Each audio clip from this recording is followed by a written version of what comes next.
Beautiful. Time is 7 p.m. I'd like to call to order this regular meeting of the Mayor and Town Council for Tuesday, January 28th. Please rise for the Pledge of Allegiance.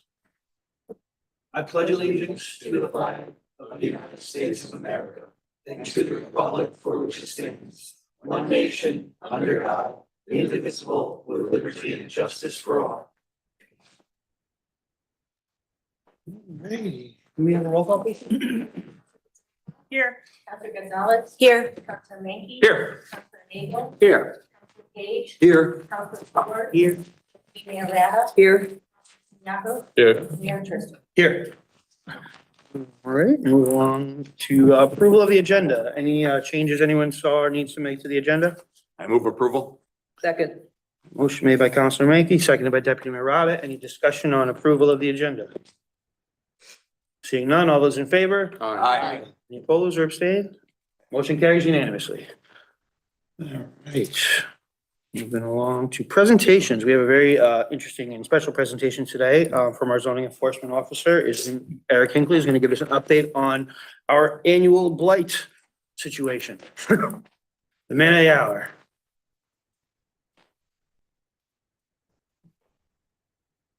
Thank you, everyone. Good to see you again. Good to see you. I was going to start out this evening. I know I have the process guideline up there, which you guys have heard for a couple years now. So I'll just kind of skip that over. We can leave it up for right now.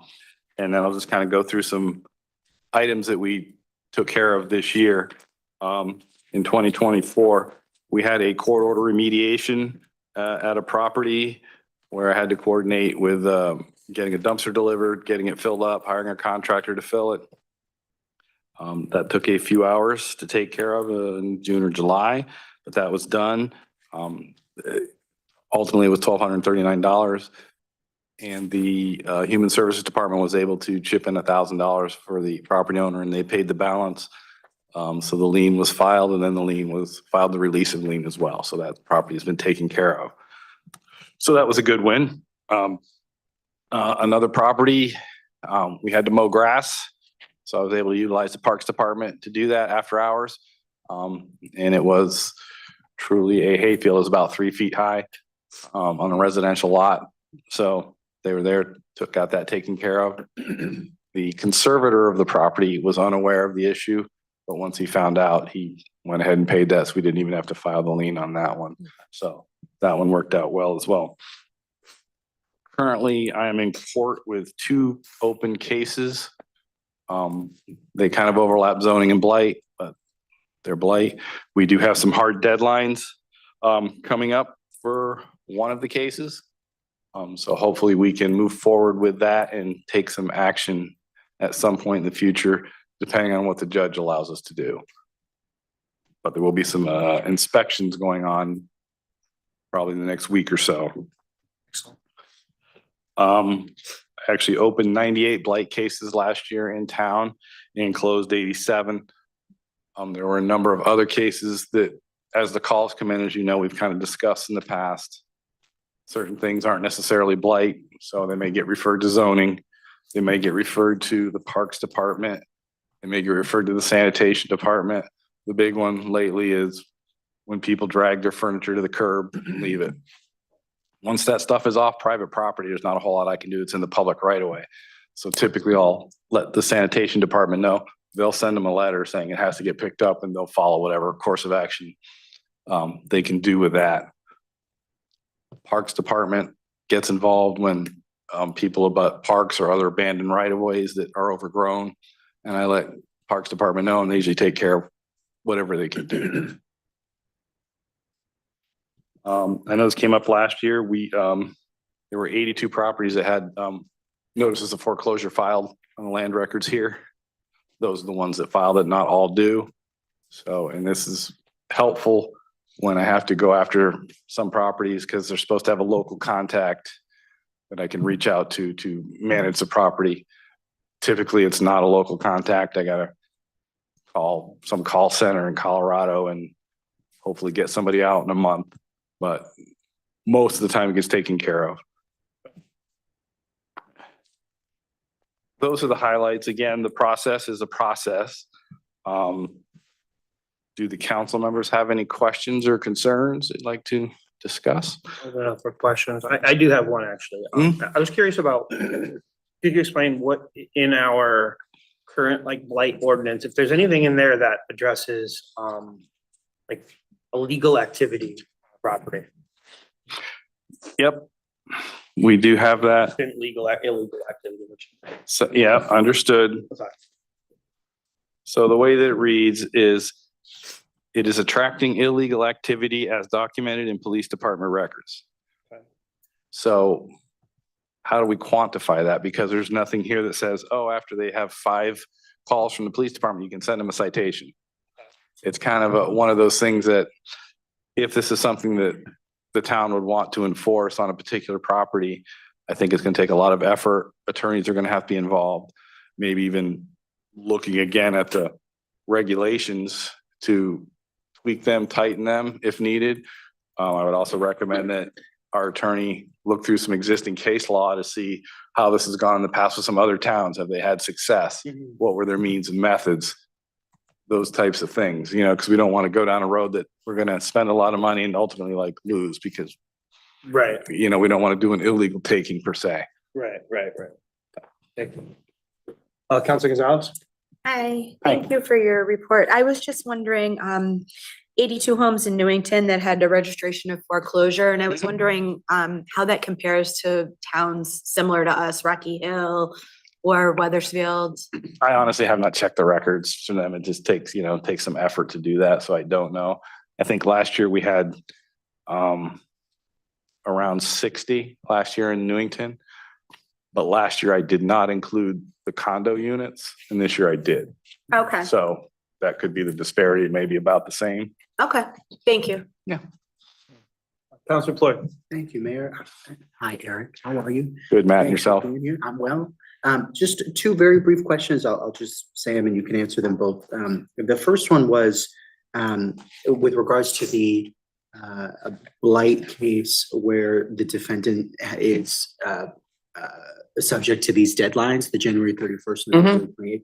Do you know, particularly for the 31st, do we have a sense if they're on track to meet that deadline with remediation at all? Have you had any further conversations since that deadline was imposed? I've been documenting for the record pictures once a week at the properties. There doesn't seem to be a whole lot of activity on either as far as remediation goes. And then my other question, you mentioned that it's just more like a procedural question. In some cases, properties don't choose to disclose in or register in their records at foreclosure. Can you just talk about maybe when in what instances that happens or when? So sometimes I will find a property and it appears to be in foreclosure. I can look on the land records and see if a foreclosure is filed or a lis pendus has been filed for the property. And sometimes I have to backtrack through those attorneys and those banks and whoever's filing that local stuff. And sometimes they will put me in touch with someone who is the property manager of the site. There's also a website that we can utilize where we can put in properties and it can give us registration foreclosure information. Sometimes it takes up to 2 or 3 days, but Okay, so you're piecing together. A yep, sometimes it does take a while. It doesn't always happen immediately. So got it. Thank you. Councilor Draco? Just a few questions. On item 1, under the process guideline, you know, there are several situations you could be unfounded. It's a zoning violation, the problem, or you refer it to another department. Do you always, though, notify the complainant of what your action is? I try to. I can honestly say 90% of the complaints I get, there's no name on them. They'll send in something through the town manager's office. They'll leave me a message on my phone overnight. They'll come into the counter, but they don't want to fill out a form or give a name. But if they do have a name. I try to reach out, but sometimes honestly, you know, with all the zoning and everything else I have to do, I may not get a hold of them right away. Sometimes I can have conversations with someone on the phone. I had a gentleman, there's, you know, a case early in the summer, he was upset because the recycle bin and the trash bin at a particular house weren't closed. I said, well, and I went by and looked at it. He says, well, there's garbage everywhere. I said, and I looked at it. The bags were all in there. They were higher and they couldn't close the lid. And just like, so there's not something like that. I have another one that calls about wanting me to go look in trash cans because he doesn't like what people are throwing out. So I don't look in trash cans. So it's, One person's trash is another's treasure. it can be, yes. And then you said that there's 11 open cases that are still pending. Mhm. Are they from 2024 or they've been like even going back to 20? Some of them are still inherited cases, I think, but the majority of them, I think there's one left over from 2023. That isn't a huge issue, but it technically is a blight issue. There's probably some human service intervention is required there.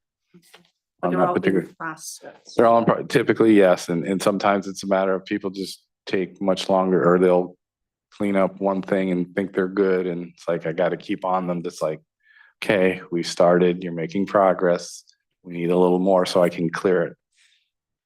Then just one other question, about, I mean, the public right of way, every property owner has public right of way.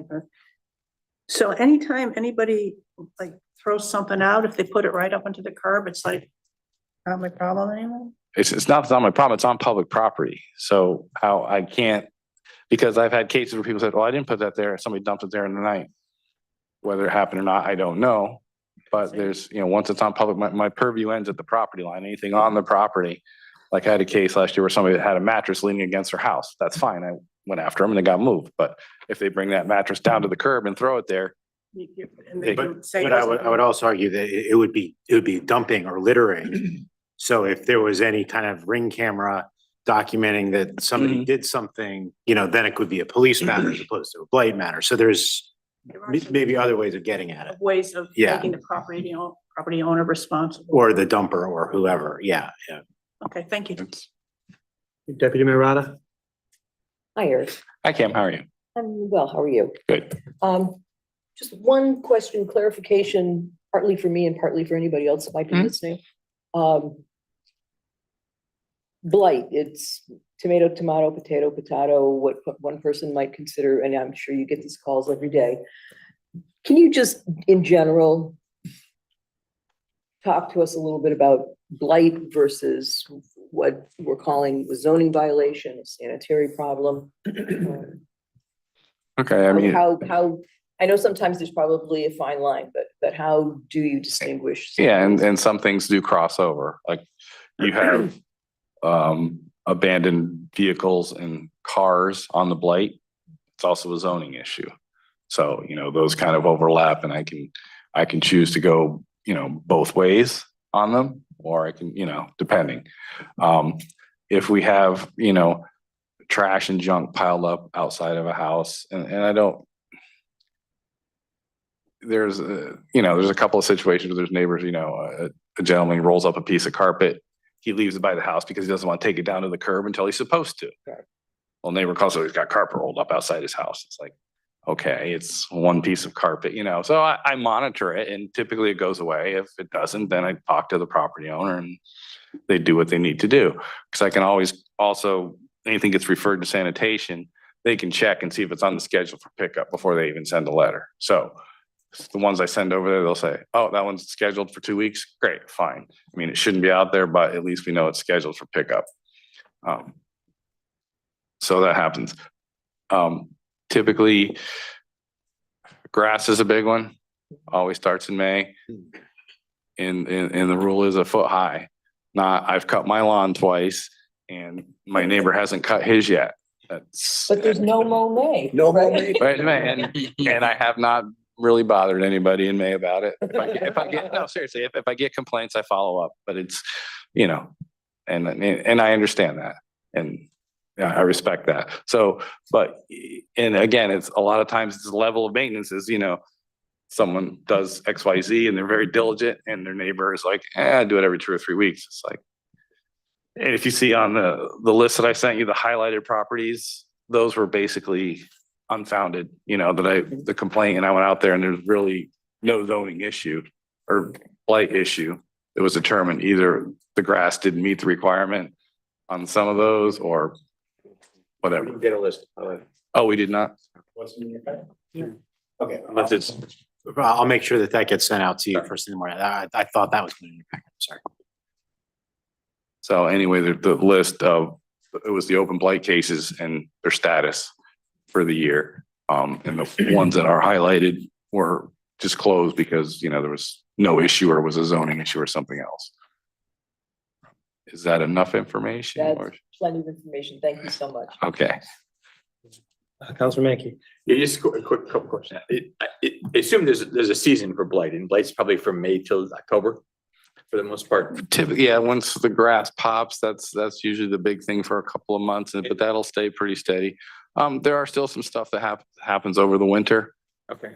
but typically it's mostly in the spring, summer and fall, yes. And are most of your calls grass complaints? or A yard complaints? lot of them are. I mean, there are other, you know, complaints that sometimes as well, you know, if I go in my upstairs bedroom, you know, in the bathroom in there and I hang out the window and look to the right, I can see something behind, you know, my neighbor's house. What is it? I don't know, but okay.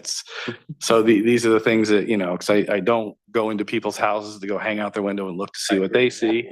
I can, you know, what I can view from the street, I can view from the street. If somebody wants to let me into their backyard and look over a fence, I can do that. But it's, you know, it's. Well, the question I always get a lot anyway is it only counts what's in the front yard. If you can see it from the front, from the street, it counts. If Exactly. You can see it from the back of the yard, even though your neighbors may be able to see it from their Yeah. yards, that doesn't count. Is that the case or not? That's kind of what we landed on over the last couple of years with a couple of cases. Yes. And in that one particular case, it was cleaned up to my satisfaction. Okay. The one that, Your backyard. But if I live next to someone who has a junk car in their backyard, Mhm. that would be considered blight? I can do that. See, a junk car is, that's probably easier to go for a zoning. Okay. But yeah, so if it's a junk car, if it's abandoned, inoperable, unregistered, I can look into it from that angle. Well, I also want to thank you for your work. I know knocking on people's door and saying, you know, cut your grasses is not always the easiest thing. No, I try and talk to everybody, but you know, some people either don't want to talk or they're not there and And I send a notice. your idea of blight, my idea of blight, or their idea of blight. Exactly. We have three different versions of what's blight or not blight. Absolutely. And then, It's always you a know, discussion, but it is important to keep the neighborhoods. I mean, if I have to live next to someone who has blight, or they live next to me who has a yeah.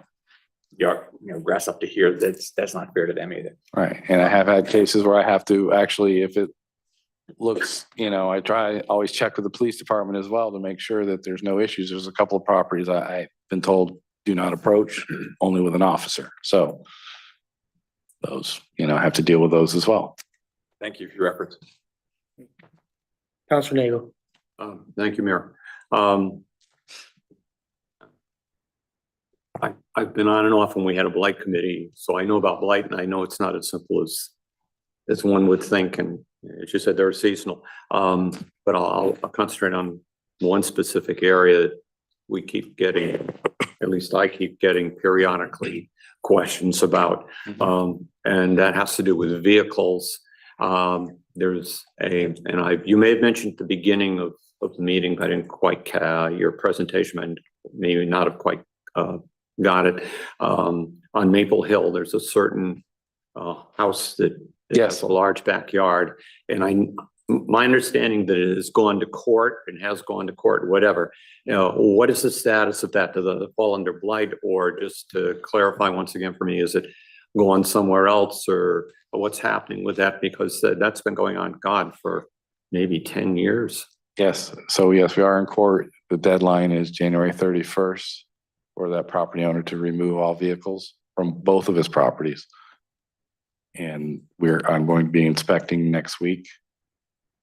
Weather dependent, and then the judge didn't give us anything in this final order if it wasn't done, so we have to document what the violations are on those given days and then go back to court. So I keep hearing public every once in a while, the same thing. I realize it's not an easy thing to deal with. So we're waiting for that moment to pass. And then what happens after that, or you're not quite certain? So again, we will inspect the property, document the violations, i.e. each vehicle that may be present on the properties. Mhm. We'll turn them over to our attorney and then he'll have to go back to court to see if we can get the judge to say, yep, take everything away or whatever the judge decides. Kind of at the mercy in those particular cases.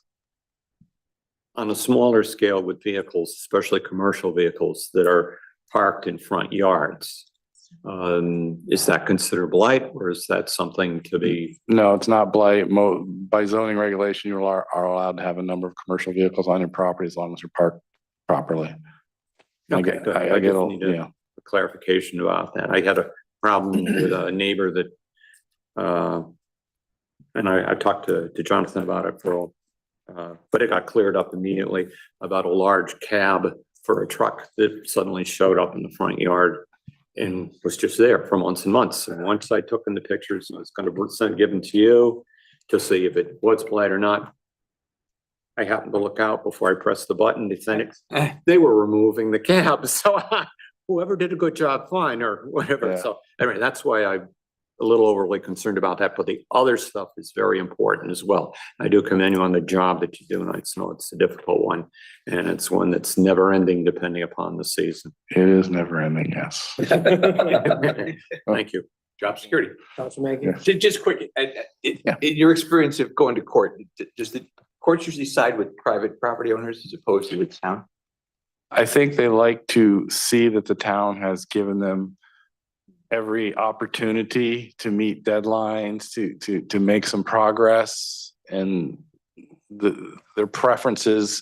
You guys work this out, please. You know, we don't want to bog They're down the have an process. agreement, then have to make it. Yeah, then I have to think make that's a the decision, preference. Yeah, if they, like you a know, judgment. and yeah, if, you know, when God push forbid comes to that. shove, they will do what they have to do, but that's why this draws out over time. And I understand the frustration of the public and myself and council members as well in that case. It must be frustrating for you to.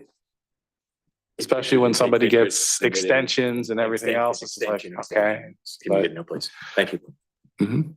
Councilor Page. Thanks, Mayor. I just wanted to say, as others have, extended appreciation to you and all the work you do. We have a beautiful town, and in large part, it's because of your work and the sometimes, maybe many times thankless work that you do and going into situations where it may be a little conflictual and so forth. So thank you very much. We appreciate you. No problem. Any other questions for Councilor? I just would want to just say something too on this. I think the mayor asked a good question about the, you know, how crime plays into this. And I think it's a discussion. I think that my office and Eric's office and Paul and the town attorney, I think need to continue to have as well as with the police department, because I think there could be things that would be productive for the town for us to explore down that road. Very interested in hearing about that, for sure. Yeah, definitely. Thank you so much for being here, and thank you for your presentation and all your hard work. I know, as Councilor Page said, it definitely is a thankless job, and it's a never-ending job, and you guys do a tremendous job at that, so thank you so much. Thank you. Thank you so much. Have a good night. Yeah, thanks for hanging out with us. All right, moving along to public participation. I will reiterate what I said at the previous meeting. I'm just gonna recap the council rules. We passed new rules to public participation last April. Our rule states speakers should avoid personal attacks or impugning or alleging an improper motive to any person. Town council will not engage in a dialogue during public comment, and speakers should not expect a back and forth dialogue. We've granted 4 minutes for public participation. If the 4 minutes exceeds, I will step in and ask you to wrap it up. If it persists, I will ask Scott to turn off the microphone. That said, the floor is now open for public participation. If you'd like to speak, come up to the table and please state your name and address for the record. If you are on Zoom, use the raise hand function and we will alternate between in the room and over Zoom. Ooh, like an auctioneer.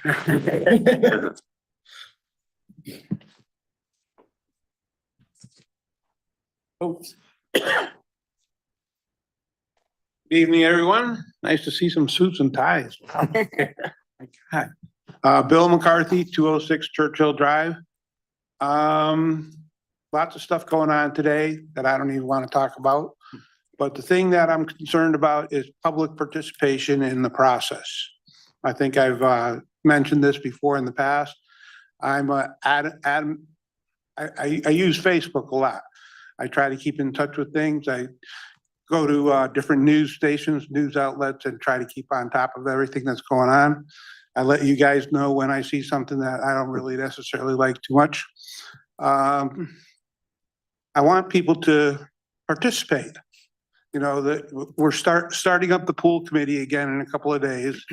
And I haven't heard anything really from, you know, Dana made a couple of postings about the agenda, but I haven't really heard the people that were opposed to it coming up and saying that they're even going to participate in the process.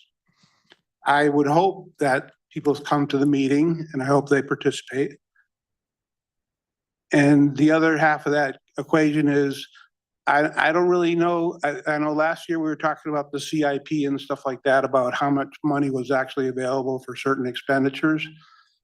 But if we can encourage Parks and Rec to come up with some alternate plans for pool salvation versus whatever else the committee might come up with for viable options to the pool issue, I would appreciate it. Thanks for the people that responded to my emails this morning. And I guess that's it. Thanks. Thank you. Have a good one. We have one on Zoom. Go right ahead, Ms. Lyons. Hi, Rose Lyons, 46 Elton Drive. First of all, I'd like to thank Eric and Paul for their never-ending patience with me and my questions. And lately it's been the blight issue, which I fully understand how it works, and I get it. I just don't get why people just don't consider their neighbors and so forth and so on. And like I said, I think at the last meeting, I've tried to turn a blind eye to some of it, but when you see a whole side of a house lined up with furniture and things like that, it's kind of hard. I'd like to speak to the MDC easement clearing. I know that it's something they discussed, I believe, in October or November of 2023, and I know around my area they started coming in about a year ago and clearing, and there was a lot of chatter on Facebook, and I'm just wondering if there's some way that, and I've addressed this with, I believe, the engineering department and MDC themselves, that a lot of people don't pay attention to what's going on until it's actually happening in their own backyard. I'm probably the 1% that knew what was going on, and I started getting phone calls from neighbors when they started cutting down trees, and in some places clear cutting, and I know there was other areas in town that questions popped up, and most of them were questions addressed on Facebook. I get that they have the right to do it, and I am pleased that they are doing it. I'd rather have the trees down than sewer water in my basement. So my question would be to the town council or town manager, in the future when they're doing projects like this, is there some way they can just put up some signage or do something so the public is aware of what's going on? And once again, so many questions are being asked on Facebook that could be answered on our website. So I'm hoping that there's going to be some sort of a section of frequently asked questions and who to ask to get the answers to those questions. I just shake my head and think to myself, what would they do without Facebook if they had no way to find out whether the landfill was open on Saturdays or Sundays and whether or not they were to get their trash barrels replaced? In any case, thank you for everything you're doing, and good luck in the next few months with the budget. It's going to be fun watching this year. Take care. Good night. Thanks, Ms. Lyons. Thank you, Rose. All right, we have one more on Zoom. Go right ahead, Mr. Ostrowski. Hi, Greg Ostrinsky, 267 Audubon Avenue. I just had a couple of questions for tonight. The first one is with the recent kind of stoppage of federal funding. I am just kind of curious where we in town get federal funds or where it goes, if at all. So I was just kind of looking for some clarification there. The second thing I was looking for is if you had heard anything about the next town center plan meeting. I haven't heard anything from the consultant, so I just wanted to see if you guys had an answer. Thank you very much, and yeah. Thank you, Greg. Thanks, Greg. Thank you, Greg.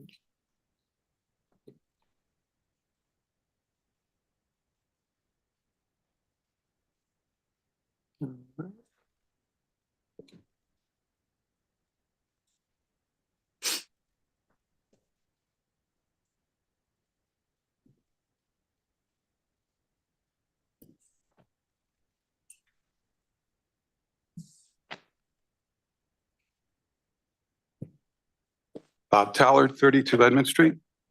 I just have one question. I was watching local, good evening, Mayor, by the way. Good evening, Deputy Mayor. I was watching local news and the Chief of Police in Middletown was on there. And they had a meeting about red lights and setting up cameras for speeding and for blowing red lights.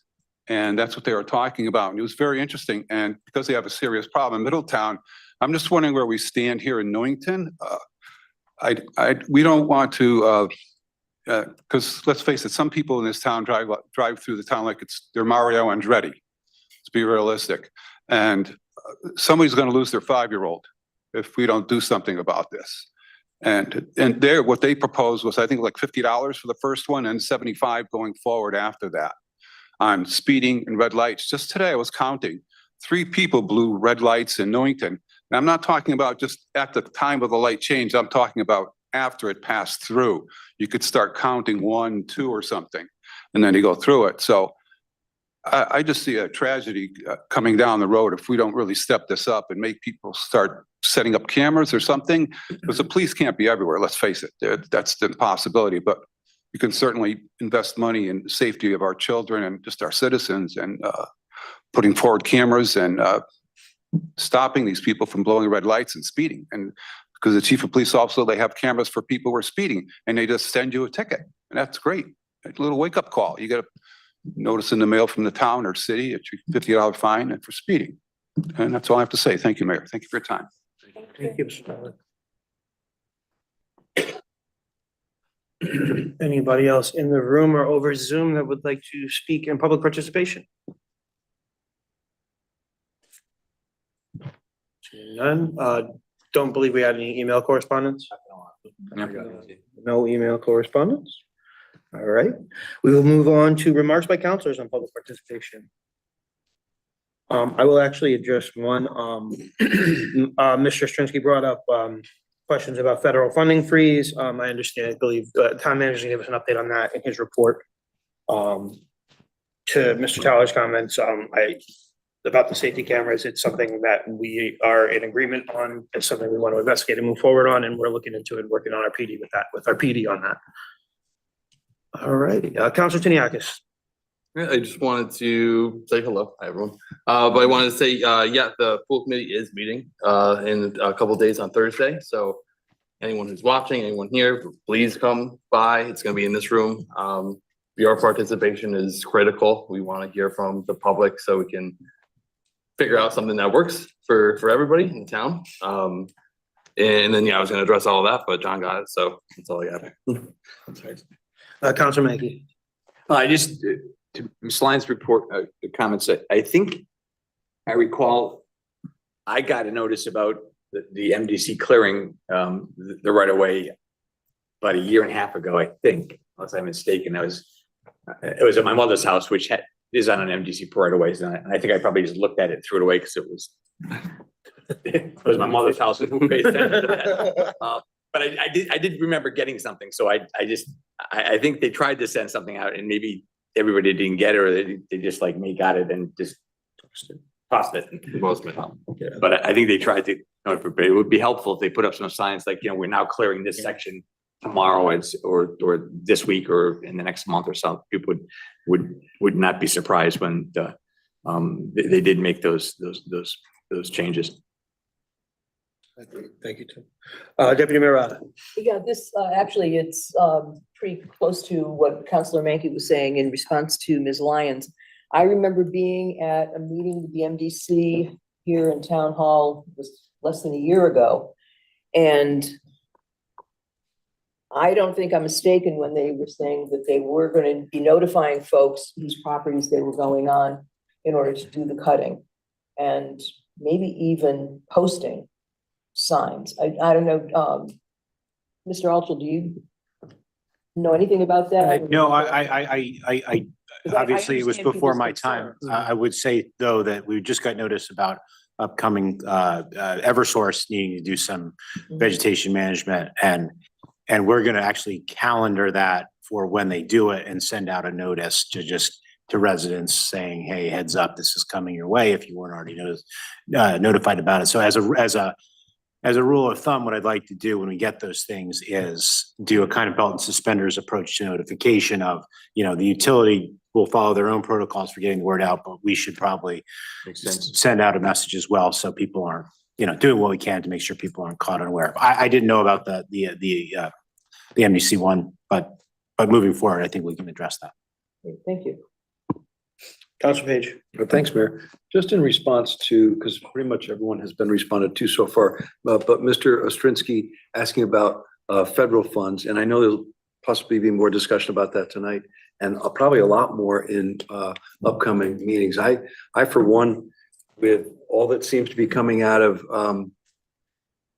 billionaires' memos out of Washington about federal funding, about our transgender community, about our other folks that are at risk. I'm terrified, quite frankly. And I think there'll be, buckle your seatbelts because municipalities from here to California are in for a rough ride. We don't know the consequences of what a very small number of people who own half of the wealth in this country are going to decide for the rest of us. So we need to stick together. I know our town manager and town staff are working very hard right now, as is most municipal and state officials, to scramble and figure out what the impact of these draconian Machiavellian policies will have on people who are most at risk and marginalized already. And I don't think it's, I think I'm scared for us, and I don't think that's hysteria. I think that a lot of people are scared, and we've got very serious problems coming down the road with policies that are promulgated primarily, from my view, out of selfishness and building their own wealth and their own self-interest. And so this is very serious, and it's going to have very profound effects in these next several years. So buckle your seatbelts, folks, and let's work together. Thanks, Mayor. Thank you, Councilor Page. You're here. Councilor Floyd. Thanks, Mayor. To Mr. Ostrinsky's comments and Councilor Page's comments just now, I'm going to reserve my comments until we can hear from the town manager a little bit about how this memo may or may not affect us here in town, and I will have comments after that presentation is made. And then just with regards to Mr. Ostrinsky's other question about the next town center master plan, I believe the charrette meeting is February 4th. Is that correct? It's going to be Saturday, February. Well, tentatively, we're waiting confirmation from Kimberly, the project manager, but tentatively Saturday, March 8th from 9:30 to 12. Once we get that shorted down, we'll send out notification about that. But that's what we're looking at for that charrette. That design charrette. So that's a really interactive, fun process. It only really works if you're in person as opposed to doing it online. So it's really going to be an in-person exercise, but yeah, more info to come shortly on that. Great. Thank you. Councilor Jacob. Yes, in response to, again, I don't want to beat a dead horse, but the MDC issue. I like the idea of having actually a sign there similar to, rather than, I mean, in addition to notifying the people in the neighborhood via a letter, but an actual sign similar to DOT that says, work is, expected, a week or whatever. Just, and with a phone number to call, that's all. Because again, people throw their mail away, people, driving through the neighborhood are curious when they see, equipment or whatever, but just a simple sign, MDC work here, blah, blah, blah, give a phone number to call them instead.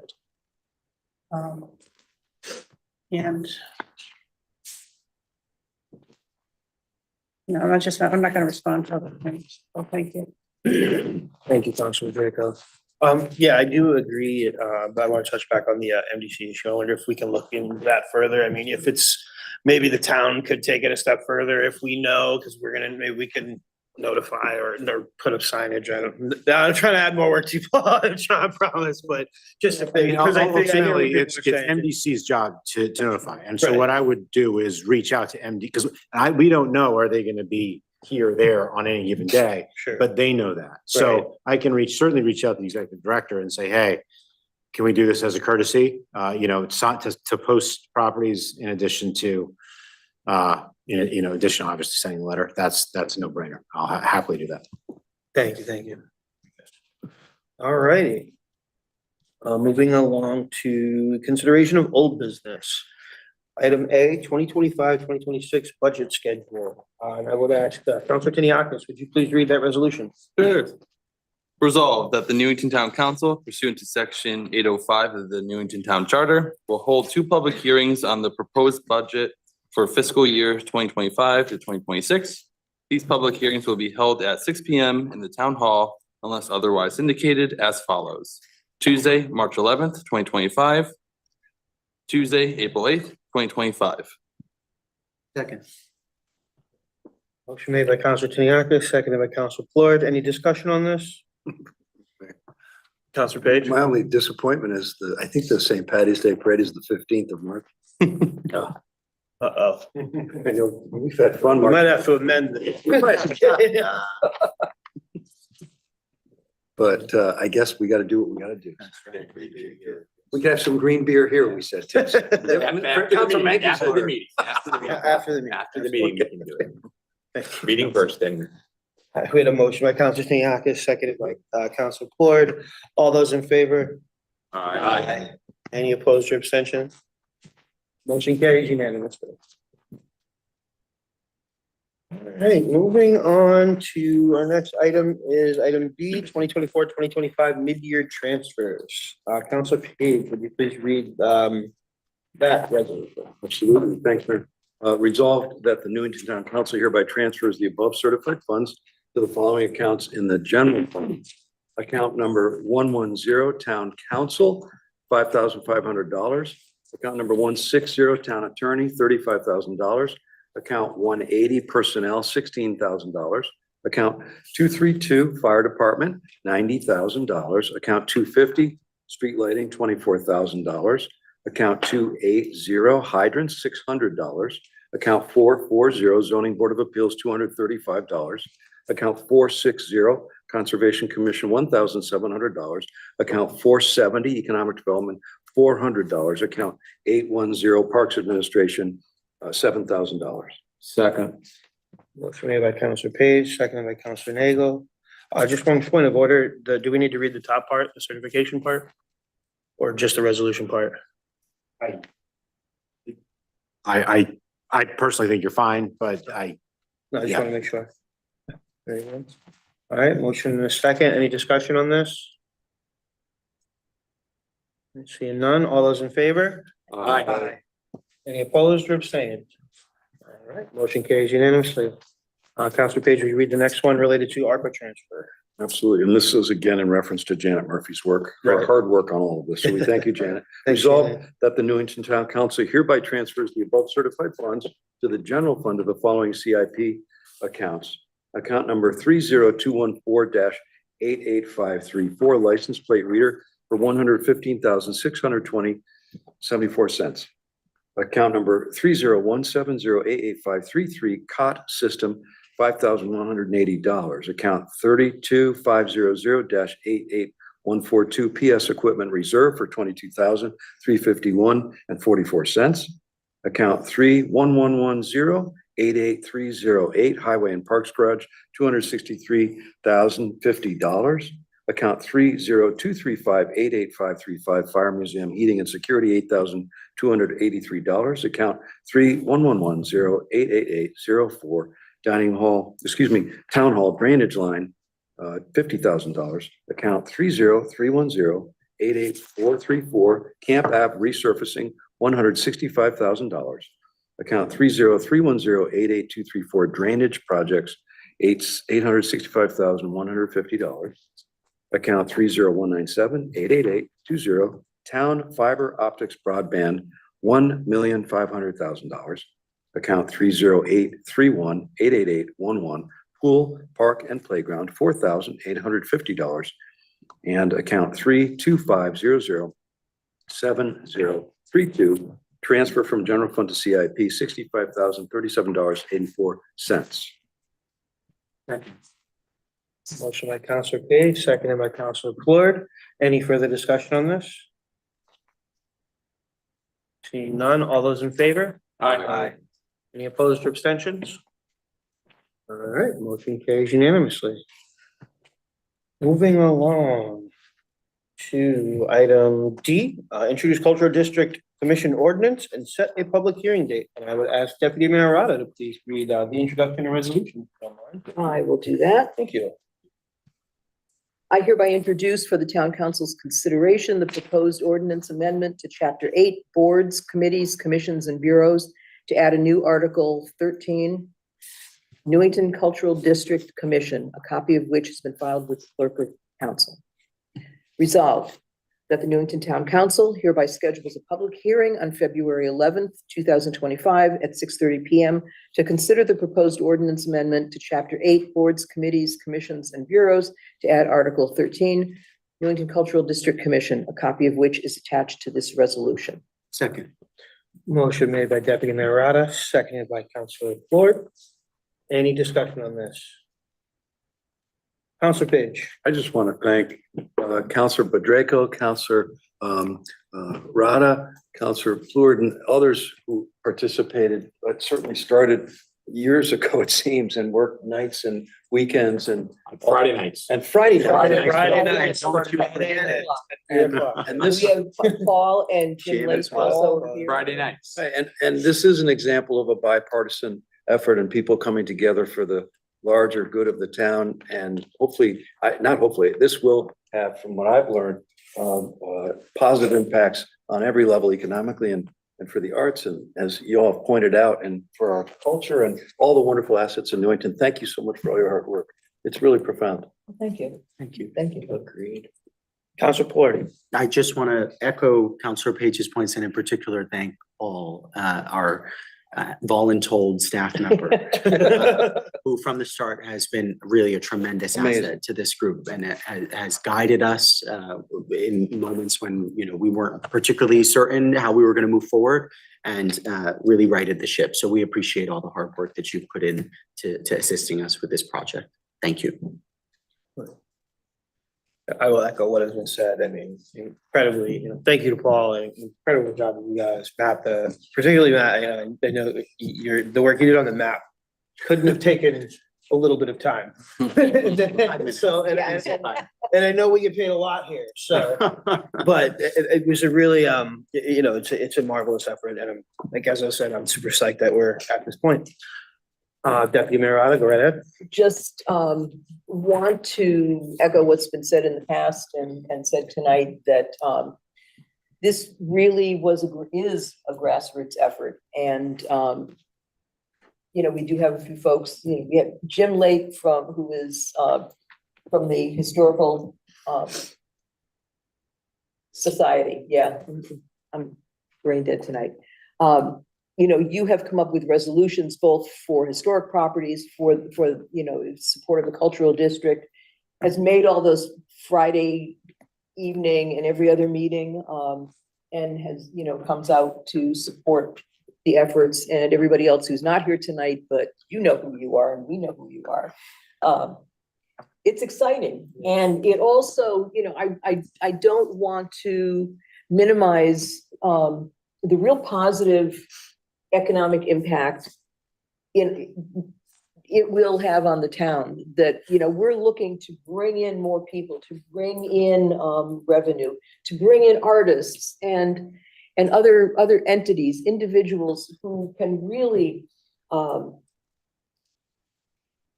continue to liven our community, and not only to benefit themselves in many, many ways, but also to benefit the residents in our community. So we're we're looking forward to it. With, Mayor and I were talking just before we started the meeting that, you know, when all this began, we weren't sure how long it was gonna take, you know, months, a year and a half, 2 years, we had no idea, but it's moving along and we're very excited about it. And we're all looking forward to the discussions that are gonna be taking place and, getting this off and running, getting everything filed with the state, have them come and do their tour and give us their stamp of approval. Can't wait. So excited. You guys are amazing. Just one other comment, and somebody brought this up the other night. I didn't know this. One of you all brought this up the other night. I think we're in less than 10% of 169 towns in Connecticut have a culture district. Only, Yeah, I just want to point out that under the town charter, once the motion is made, there's not supposed to be any discussion of it. Oh, sorry. Just- Gotcha. Very good. All right. Thank you. Sorry, Dan. Sorry. So excited. We're so passionate. We can't stop ourselves. Sorry. All right, we have motion made by Deputy Mayor Rada, seconded by Councilor Ford. No further discussion. Good. All those in favor? Aye. Any opposed or abstained? Seeing none, motion carries unanimously. Second. See you at the public hearing on the law. Amen. All right, moving along, next. Oh, yes, that's, we'll talk about that. Yeah. Next on the agenda is, the amended GIS technician job description. Councilor Gonzalez, would you please read the resolution? Sure. Resolved that the Newington Town Council hereby approves the attached job description for a Geographic Information Systems GIS technician at the A5 classification level. Second. Motion made by Councilor Gonzalez, seconded by Deputy Mayor Rada. Any discussion on this? Seeing none, all those in favor? Aye. Any opposed or abstained? Motion carries unanimously. We're leaving old business and moving on to tax refunds. Just one note, Susan, for you, on the agenda, it has, the approval of the January 18th refunds for taxes. It should say January 28th. So that's just a typo. It's January 28th. Councilor Plourd, would you please read that resolution? Certainly. Resolved that property tax refunds in the amount of $2,318.20 are hereby approved in the individual amounts and for those named on the request for refund of an overpayment of taxes certified by the revenue collector, a list of which is attached to this resolution. Second. Motion by Councilor Plourd, second by Councilor Nagel. Any discussion? Seeing none, all those in favor? Aye. Any opposed or abstained? Motion carries unanimously. Moving on to approval of minutes. Any questions or anything, any changes anyone saw in the January 14th minutes that we need to add into the record? I even have You, my hand Counselor raised. I looked the minutes over, they're fine. I would entertain a motion to approve the minutes for So January moved. 14th. All right. Second. Motion by Councilor Mankey, seconded by Councilor Ford. Any discussion? Seeing none, all those in favor of approving the minutes? Aye. Any opposed or abstained? All right, motion carries unanimously.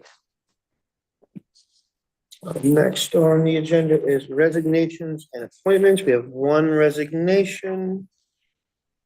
Councilor Page, would you read that resolution? Sure, Mayor, thanks. Resolved that the Newington Town Council hereby accepts the resignation of Sandra Austin Goldstein as a member of the Open Space Committee in accordance with the correspondence received on January 22, 2025, and effective immediately.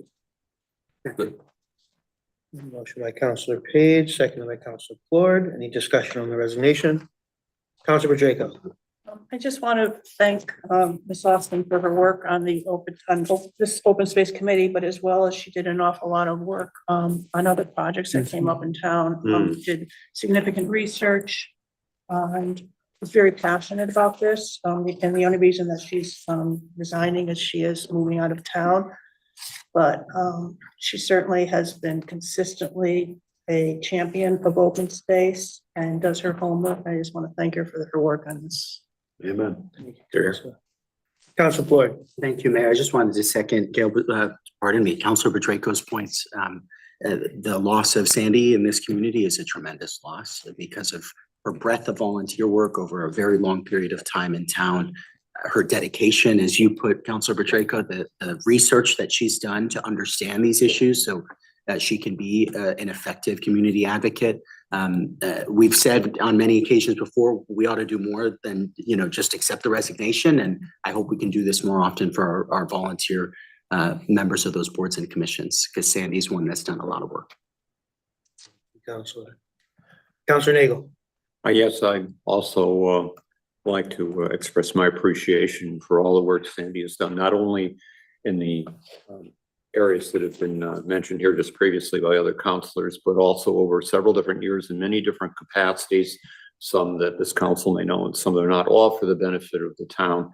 So we will miss you, Sandy, and hope you aren't going far. And we will hear from you in one capacity or another. Thank you again. Any further discussion on comments from councilors? Seeing none, we had a motion by Counselor Page. It was seconded by Counselor Clord. All those in favor? Aye. Opposed or abstentions? Seeing none, motion carries unanimous. All right. Moving along to new business. Item A, consider policy on items requiring approval by town council. Jonathan, do you want to sort of tee that up and give us, explain where we're at on this? Yeah, thank you, Mr. Mayor. I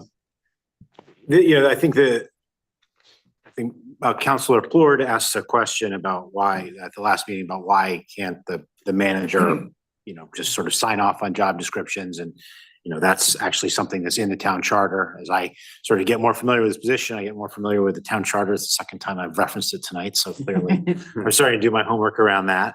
But I think that elicited some discussion, I think, with Lauren and myself about, what are the things, just as a general rule of thumb, what are the things that sort of are under if you think of the Venn diagram between town manager and town staff and then town council, where is the overlap in that Venn diagram, and what are clearly the responsibility or under the purview of council and what's clearly under the purview of staff.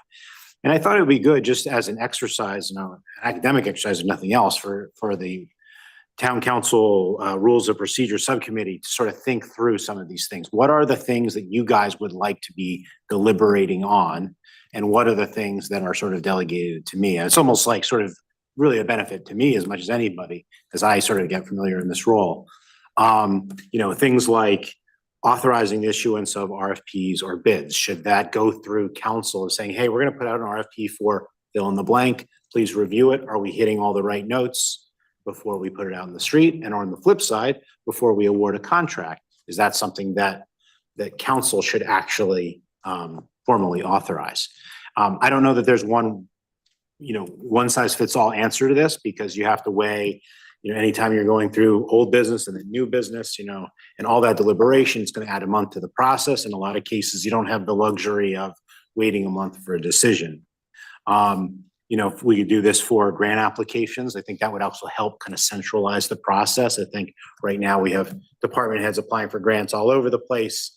And, sometimes council, I think, is the last to know that there was a grant award. And so centralizing that process might be beneficial. Accepting donations from outside entities. We get a lot of, Bill DeMayo gets a lot of funds from, whether it's businesses in town, ditto Carol LeBrecq and human services stuff. Is that something that should be formally recognized by council, both for an organizational and a bookkeeping standpoint, so that sort of Janet is on top of what's coming in, and just so the way that you can recognize the people that are making contributions to those funds. And just generally entering into contracts. What kind of contracts do I have the authority to enter into, and which are the things that I need your approval on? So again, there's no urgency on this thing. I just thought it would be beneficial for you guys to think about, and helpful for us, all 10 of us, to reach an agreement on. Very good, very good. I'll open it up to questions and comments. Counselor Page. Thanks, Mayor. Yeah, Town Manager, also, I appreciate your comments to us in the memo regarding how we need to be thoughtful about balancing expediting things and moving things forward, and not, as others have maybe referenced before, unnecessarily clogging up the wheels of government. They're clogged enough, I guess, right? But at the same time ensuring transparency. And so I think those are important conversations for us to have. How do we make sure that everybody in town can see clearly what's going on? But keep it moving. So thanks. I just wanted to comment on that. Thank you. Absolute clerk. Oh, thank you, Deputy Mayor. Jonathan, thank you for bringing this. I, like Councilor Page said, I think this is really fundamental and very important. And I remember having some kind of informal conversations first entering this role with Lauren in particular, who's had a very keen eye for identifying the difficulties and rubs that happen here when there isn't clear policy on these questions. So I think this is really important. I have some strong views on different parts of these, but I guess the one question I'd have for you is you've suggested here that as an exercise, this discussion should happen or at least start in the Rules and Procedure Subcommittee. I wonder, it's kind of ironic given how we entered this discussion, but should this live in your job description or should this live in our rules of procedure? I just want to better understand whether you have a preference for one or the other, just for longevity. Yeah, I would think sort of both, frankly. I don't think there's no reason that a change in the council's procedures couldn't also be reflected in my job description. Yeah. Got it. Thank you. Councilor Chiniakis. I just wanted to echo, say thanks for bringing this up because I'm like kind of a dork when it comes to finding inefficiencies. So if we could make this more of an efficient process, I'm all here for it. We'll get the rules and subcommittee group together and we'll see what we can do. I'm good. Councilor Maggie. I agree. I think it's important that some of these things be looked at. I think it's too often we just do it because we always did it that way, and that's maybe not the best answer all the time. I think it's important that transparency is paramount. I also think that maybe there's dollar thresholds. So if a contract for lunch, we don't have to approve a lunch contract, but a contract for a multi-million-dollar piece of equipment, then maybe that has to be approved by the council. So I think there's probably dollar thresholds that would need to be considered here. And I think there's probably some of those built in now. We've always done it that way. Maybe those things, same with RFPs. RFPs for big amounts maybe have to go to the council, but RFPs for small amounts maybe don't have to go to the council because a lot of these also have budgetary impact. So applying for a grant may be a good idea, but if there's a budgetary impact to that grant, and if we get awarded the grant, then we need to come up with our share of the money. I don't want to be surprised and say, okay, now we've got the grant for the emergency management center, but now we're going to come up with $400,000 to meet that grant, or we lose this amount of money. We need to know that ahead of time so we can plan for that. So I think it's a good exercise, and I think it's probably a worthwhile have the committee meeting and come up with some kind of guidelines. Councilor Draco. Yeah, I think a lot of the issue is one of just communication where we haven't been, and not that it's impacted anything, but we just haven't been kept in the loop, particularly with, for example, with the grants. We find out that, the fire department has gotten the grant for the electronic sign, which is no problem. I mean, it's great, but it would have, sometimes we find out after the public does or whatever. But I'm wondering if one of the, what I'd like is, because I'm a member of the rules and whatever, with Professor Chiniakis there. It really does. Nice. If we can find out if there's anything written, whether it's in the finance managers or or anybody else's operations now, I'd like to know how these things are working now, how they come about. So if we can get an idea of how they're currently working, if there's anything formalized, if it's just a matter of, well, whatever, day it is or whatever priority, that would help us, I think, in determining what changes need to be made. And thirdly, I think some of the possibly we can keep them in the loop of things that just, we don't necessarily maybe have to make decisions on every, grant or donation, but some previous town managers have had a monthly report that they distributed to the town council, and I Are think. you not getting, I'm sorry, we've been doing that ever since our Gabby started. Have you not been receiving I just assumed that you guys were getting the copies of these. We've been putting them out for the last few months. Okay, A I will, monthly report? yes. Via email or? We have To be honest, I just magically thought some carrier pigeon was delivering them to your door. We have been doing. I think that's one of your responsibilities. Okay, yeah, I will definitely make sure that that gets rectified. right Nice away. guy. Okay. I did see something once, but I don't know if it was quarterly or whatever, but you're right. But as part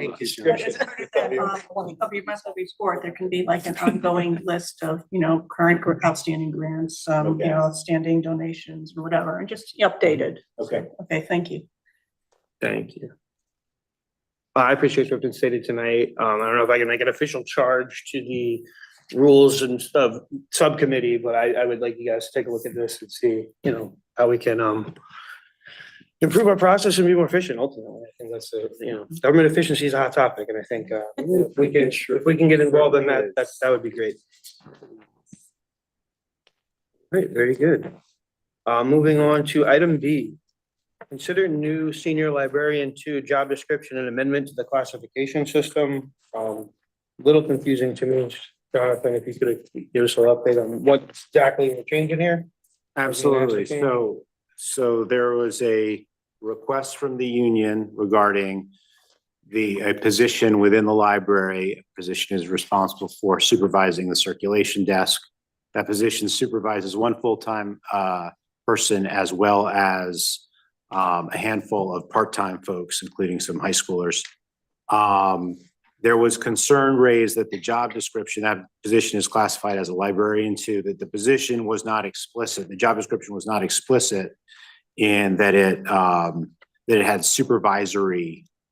The position was responsible for supervising staff. Technically, if you look at the existing job description under the position description, the summary at the top, it does say perform supervisory level library service, but it never talks about actually supervising people elsewhere in the job description, for example, under essential job functions. And therefore, the request was made to upgrade the position. Actually, the request was to upgrade the position all the way to a T5, which would be 2 levels up, about $6,000 to $7,000 more than the person currently makes. I didn't think that was appropriate because that would have taken the position all the way up to the same level as, for example, the director of the children's services or community services, that higher level at the library. So this was what I'm proposing is to create a senior librarian 2 position at a T4 level. So that would take the annual salary from approximately $83,000 to about $87,000 per year. And then amend that job description so that it would specifically say that the person would supervise assigned staff on the circulation desk under essential job functions, as well as a bullet point that's second from the bottom under essential job functions. It says provide support to the department heads, library administration as it relates to respective department staff. But otherwise, there wouldn't be really anything new proposed. It would be if this reclassification would just be to recognize that this position does supervise folks. Now, and also because it is if this would be a new position, therefore it would need under per our charter would need to be approved by council. Thank you. Councilor Draco? Now, how many people does this position supervise? Supervises 1 full-time and then a revolving cast of part-timers. I off the top of my head, I think Lisa sent me the information and I meant to bring it and I think I left it in I think it's, in the 5 or 6 kind of regular part-time. Just reading the essential job descriptions, like the 1, 2, 3. The 7th and 8th bullet, where it says may assist in budget preparation, may manage other office. Shouldn't it be, it should? I mean, assist in budget preparation and other accounting, manage office functions and support, rather than may. That may is such a. Okay, yeah, I think the reason we have may there is because there's actually technically 2 people who are classified right now as librarian 2. One of them is the budget manager. So that's why that one person does budget, the other person is sort of not a budget. The person we're talking about really isn't involved directly in the budget process or as much. I prefer more act like assists in budget. Okay, yeah, I don't, You know, manages. okay, I don't see a problem with changing, just taking the may out. Counselor Menke. All these job descriptions I get, they look good on paper and I get them all, but I guess I sometimes have trouble in the scope of things. What's the org chart look like? And so I guess I guess I would like to see at one point sort of an org chart for certainly the library staff to see, you know, how many people are there, who supervises who, what level there are, and does that compare with other libraries in the state? Do they all, are we all getting, are they all the same? Is our library the same as Cromwell's, Rock Hills, West Hartford's, or, you know, I don't know, and I assume they do, but I don't know, because I don't. Yeah, and I asked Lisa Maston to do a kind of a quick comp on like, what's the circulation desk like? What's the circulation manager position like at all of our, you know, Rocky Hill, Berlin, you know, Weathersfield, all of our kind of comparable towns. And obviously every library is different. So Right, and I get that, yeah. So it's sometimes hard to do apples to apples comparisons. What we found was that this circulation manager here, in some places, there's like, I think it's in Manchester, for example, the circulation manager actually oversees the IT department, the library IT. So they have a much more technical role, and that position pays a lot more because of that. In some of the smaller libraries, the position pays less. I think the duties as outlined in the senior librarian 2 job description are kind of right middle of the road. And as far as like from a salary comp standpoint, it's not out of whack with what our other municipalities are paying. It's hard to, again, with a caveat that it's hard to make easy apples. And I get that, but I know when we hired a town manager, for instance, or a police chief, or I get a comp, here's what towns are paying, and I can say, okay, here's what the range is, and here's what the salary is, and it makes sense, because I can sort of know what those towns' size is based on. I will give you, I'll give you some information on that prior to the next meeting, if that's something, for sure. Thank you. Counselor Page. Thanks, Mayor. I think Counselor Menke makes good points about comparisons, and we do talk about that in a lot of human capital and human resources, as well as in infrastructure. And I would also add, in my previous 2 budget cycles, I've only had 2. I think I've heard from our respective town managers and from library staff that we've been understaffed. I don't know about how historically, but historically understaffed and under manned and womaned at the library. So I think we all appreciate the fact that we're getting more up to speed with our staffing levels. I guess we'll hear more about that as we get into budget season. So I just wanted to thank your work on this effort, and we're glad to have these folks doing the great work they're doing. Thanks. Thank you, Counselor. Counselor Tiniakis. This is more so just like for clarification for those watching, but we're not creating a new position, right? We're just up. No, it would just be reclassifying an existing librarian. Gotcha. And then can you just clarify the difference in salary? One more time? Yeah, so currently a T3 earns $82,836. The T4 would earn $86,944. So it's a difference of about $4,000. Whereas a T5, that next level up, is in the low 90s, 91, something like that. All right, thank you. Thank you, Counselor. Counselor Menke. I just have some bad news for Counselor Pages. This will be your 4th cycle. This is my 4th, sir. Yeah, sorry.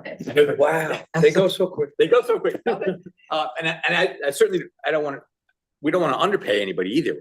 So I want to make sure that we're paying them what they could get someplace else. I don't want to underpay any employees just because we don't want to pay them. I want to pay them for their services. But yeah, it's 30. Man, I dissociated. You're probably blacked out. Yeah, it was too traumatic. Counselor Nagel. I just wanted to restate what just was mentioned by Councilor Trochenko's This is not a new, it's a new position, but it's not a new position. Correct. It's a position that is being changed with additional duties and different kinds of duties to meet the needs of the library now. So we're not adding to the library staff, and there are funds there. I believe there are funds even with the additional amount already within our budget. And also I was pleased, given the conversation that we had last time about not pushing this through without having another waiting for the next council meeting, because there isn't a functional thing to do. I only say that not that I was the person who thought of this idea many, many years ago, but it is something that is for the public wanted to see it happen, and it does keep transparency, as we've been talking about off and on all night, continuing until after further conversations are held that may want to change it if need be. So I appreciate that as well. Thank you, Councilor Hill. Any other comments or questions from councilors? All right. We'll move along. Item 12, written oral communications to the town manager of the town agencies. Okay, so there's been a couple of questions today. I think we all woke up this morning and saw the headline in the newspaper, which is that the new administration had basically put a freeze for a month or so on all federal assistance. Immediately the question is, so what impact does that have on Newington specifically? And so I did, reach out to my department heads or the selected department heads and sort of just get a feel for what they were thinking. And I think the bottom line is, I don't think, and I would also add, sometime around 5 today, if you check your news app again, there was a federal judge in DC put a halt on that freeze. So this is all kind of a moot point, at least for the next week or two. But I mean, the bottom line is that Newington doesn't get very much in the way of direct federal funds. We get, for example, there's a body armor or a bulletproof vest grant that we get, something like 60% of every new vest that we buy every time a new officer comes on. It gets replaced every 5 years. The feds pay for 60% of that. I mean, it's not in the grander scheme of our entire budget. It's not a massive amount. We do participate, obviously, as you know, we coordinate with DEA and the FBI on their task force, which allows us access to the asset forfeiture program, and that how much we get from that is a function of arrests and stuff, and that can vary from a lot to a very little in any given year. So it's hard to generalize about what that means.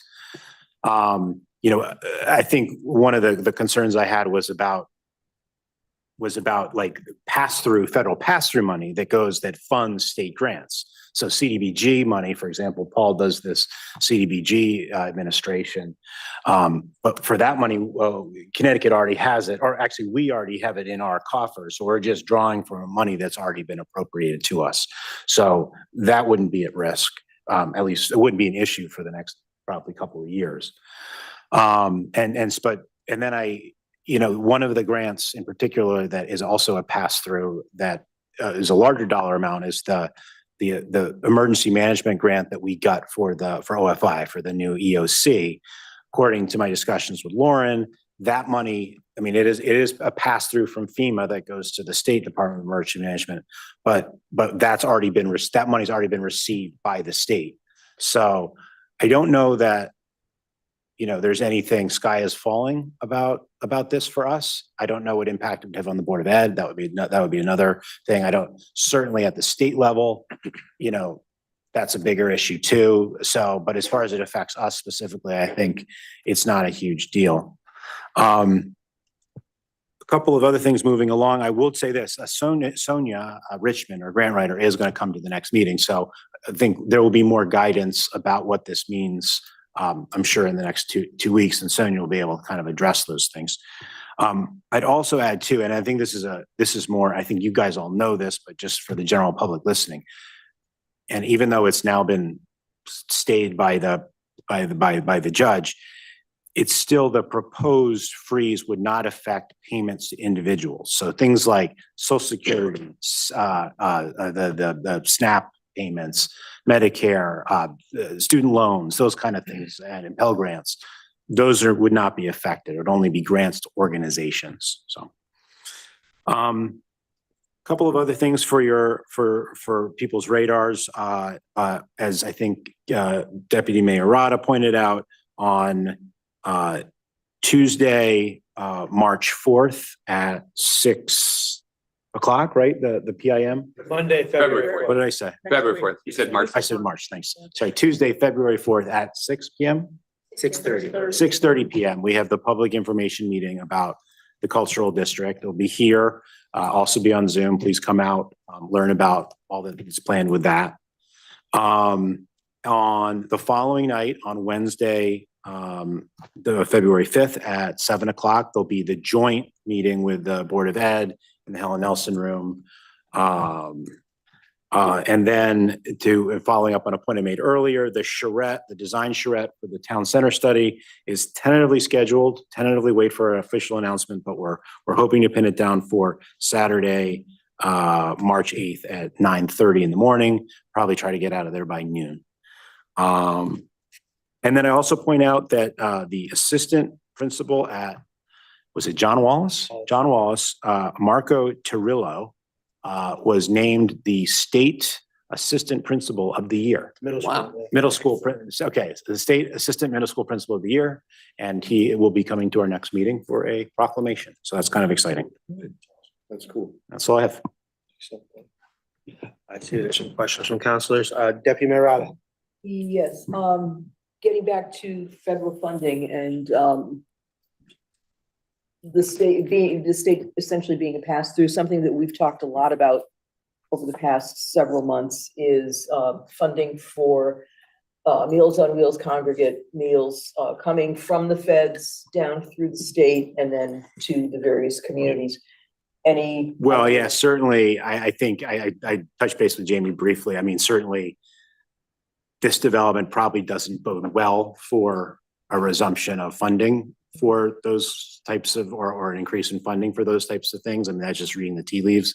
But essentially that money going to CERT, you know, that's, I think we all kind of see the writing on the wall on that. Counselor Mackey? The biggest question I hear on the street is, what is a charrette?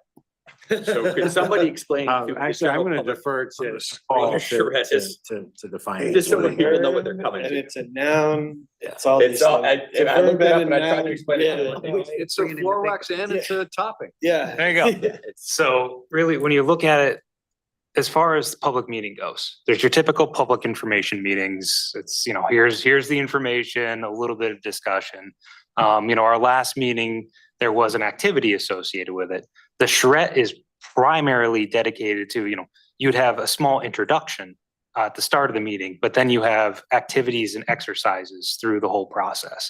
So it's not only, you know, here's just one activity. It's, okay, now we're going to look at this aspect. Here's a brief introduction to it, breakout groups. The groups go together, kind of come up with some of their concepts, ideas, and then the whole room talks about it. So it's a lot of that consensus building within the room, but through multiple different activities. So that's the best way to look at a charrette. Interesting. Any other questions or? Yeah, have you gone to like the businesses downtown and like give them like a flyer or something like that about this? Yep, so we haven't, again, it's the tentative date right now. It's, you know, it's typically when you're 1 month out is when you pull this stuff together. So we're getting pretty close to that right now. But yes, I think that'll be something that we get the information out there, and also working with the consultant as well to get some other activities ahead of that time that builds up to it. I've been in discussions with them about what we can do with that.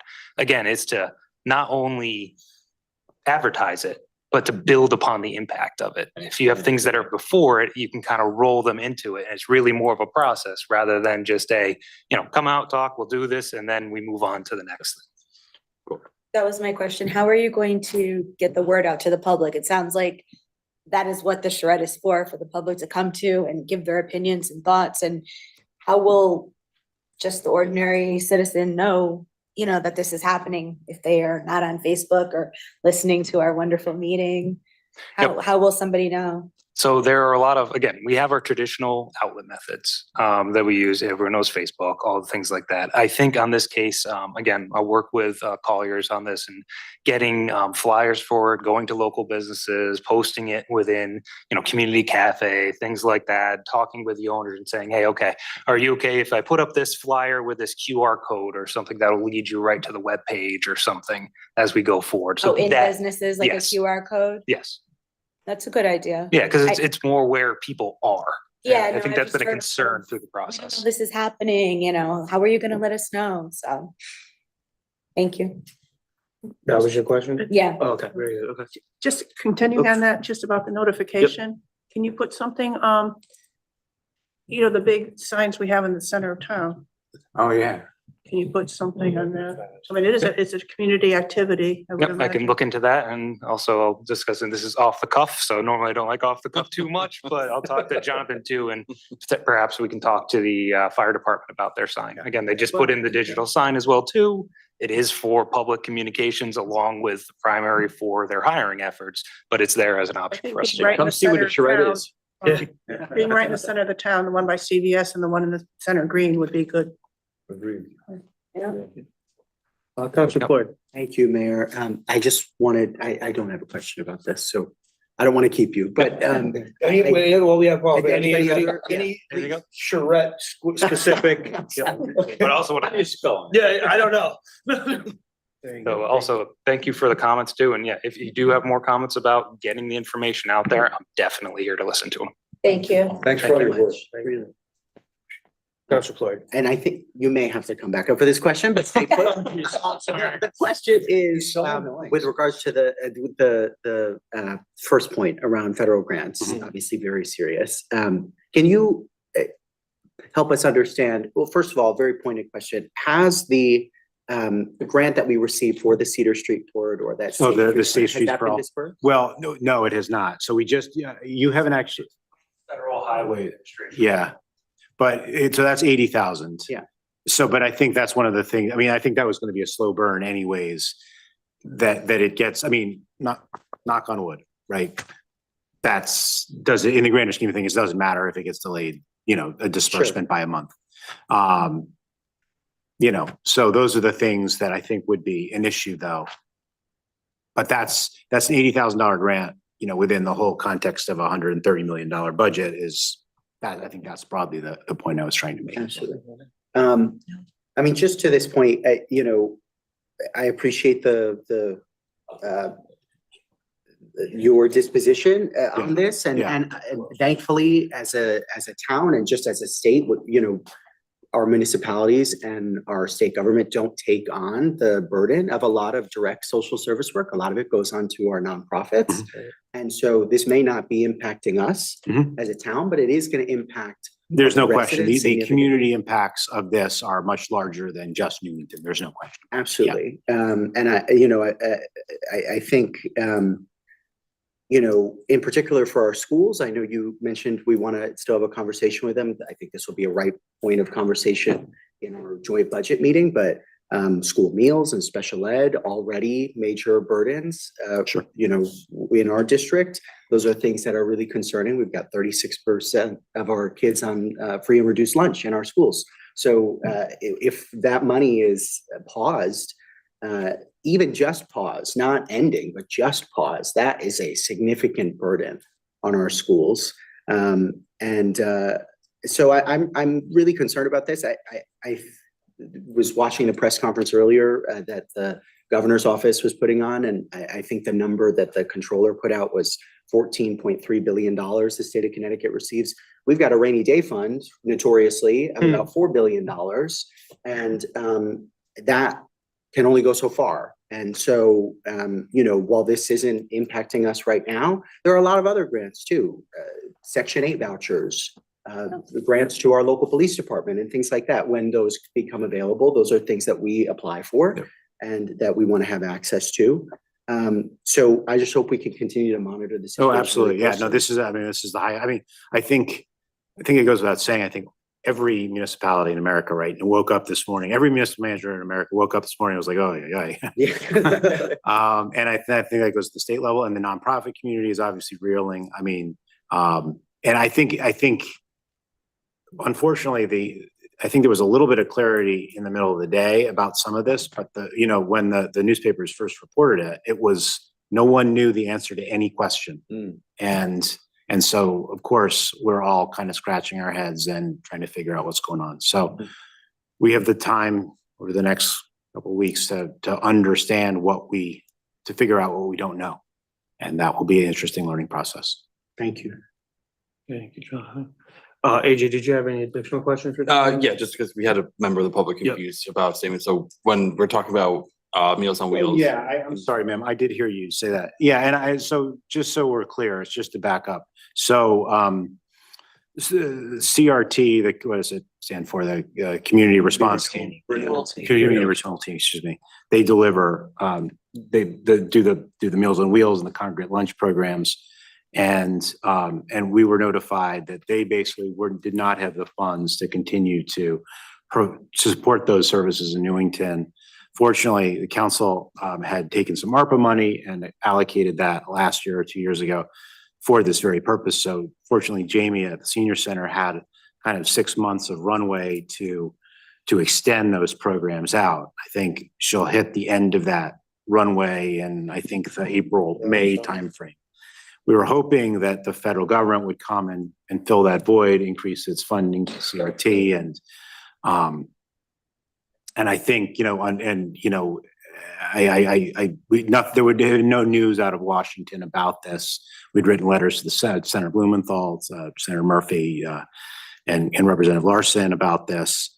And so I think, it's unfortunate, but it appears that the direction, I think it would be optimistic at this point to expect our federal partners to sort of provide financial assistance at this point. Unfortunately, I think, and when I said the writing was on the wall, that's what I think I was trying to say. Thank you. Just very briefly, as a follow-up to that, I know obviously we've talked about this for some time, and Jamie's done tremendous work trying to piece together other funding sources. Do we have any updates on how that's gone to date? I know that she's been doing outreach with restaurants about, food donation programs. I don't think that there's been like a giant movement as far as, a restaurant really stepping up in a huge way. I think there's been a little movement. I can give you an update on that, more detail on that from Jamie in the next couple of days. Thank you. Other questions or comments from councilors? All right, seeing none, move on to council liaison and committee reports. Council Bedrejko. For the Conservation Commission for the Kids Lane project, proposed housing project. The public hearing, due to statutory requirements, had to be closed at the last meeting last week. At that time, since the first submission of the plan to the closure of the public hearing, the developer had met all the requirements basically that he was asked to, including those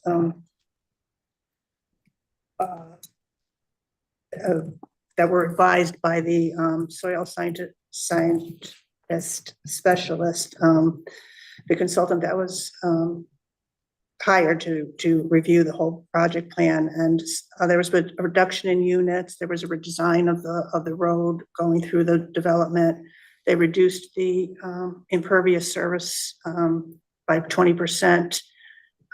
They reduced the upland disturbances. They reduced it by 30%. But there were so many changes made to the original proposal or the original plan that the commission really, when the public hearing closed, there were like really two options. The commission could vote on it at the next meeting, or the applicant could withdraw their application and resubmit a new application, which would be much cleaner and would include all the changes that have occurred during the public hearing process. So at the close of the meeting, the applicant was, given those 2 hours, presented with those two options. I don't know, maybe Paul, you know, whether a decision by the applicant has been made to whether let it go to vote or to withdraw the application and resubmit it. But that's where it stands at this point. Thank you, Counselor. Counselor Nagel. Counselor you. Nagel. I was just waiting to, Yeah. for the response, that's all. The Anna Reynolds Building Committee and the Wallace Building Committee, while they're at different ends of their work, are continuing to meet. Anna Reynolds is closing up as best they can with things. We previously have told you that it's going to continue probably through the summer before it closes out, to make certain that work that can only be done seasonally in the warmer months is completed and all the vendors have been paid and so on.